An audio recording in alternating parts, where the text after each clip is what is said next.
MovieWeb.com.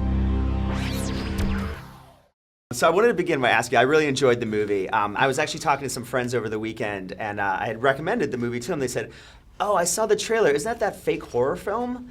And I think some people are, and I said, oh, the movie I saw is not a fake horror film at all. And so I think some people are maybe getting confused by the marketing, by the trailers. How do you guys feel about that? Are you concerned about that confusion? It's a good question. It's a good, yeah. The marketing of the film was not something that we were involved with.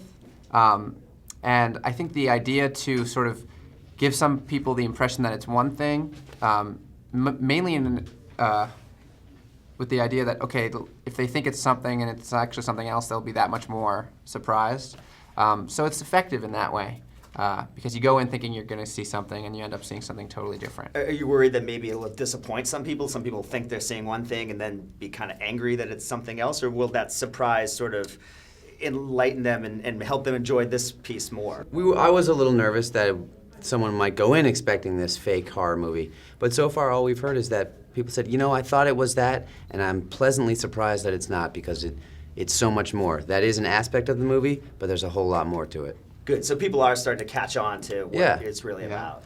Yeah, I mean, film audiences they're smart, you know, and they're satisfied with what the movie actually delivers. It's a very difficult film to market, too, because ideally the trailer would just be black screen and it would say, just go see this movie, please.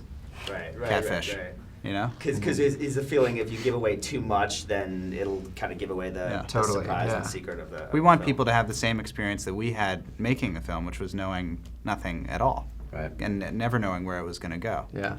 Now, there's also been some controversy, some talk about what in the movie is real as opposed to what maybe is fake. I mean, can you guys tell us, like, is it all real? Was some stuff maybe manipulated to sort of build suspense at all? It's completely real. The only things we went back and filmed are the sort of graphic interstitials of like close-ups of Facebook or Google or YouTube.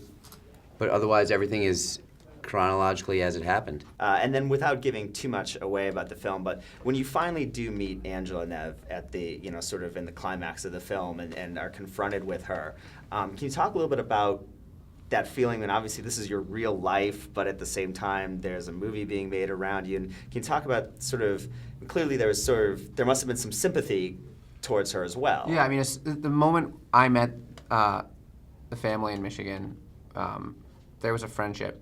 There was a connection. There was a shared experience that we were both having. And these guys were there experiencing it too. We were all in the same boat. And so I guess it was just natural for us to all take a deep breath, look around and say, okay, we're all here, we're going through this together. Let's stay positive and let's see if we can't make new friends. And that, fortunately, is the way that it ended up going. Awesome. But it was definitely tough and emotional and strange, but worked out in the end.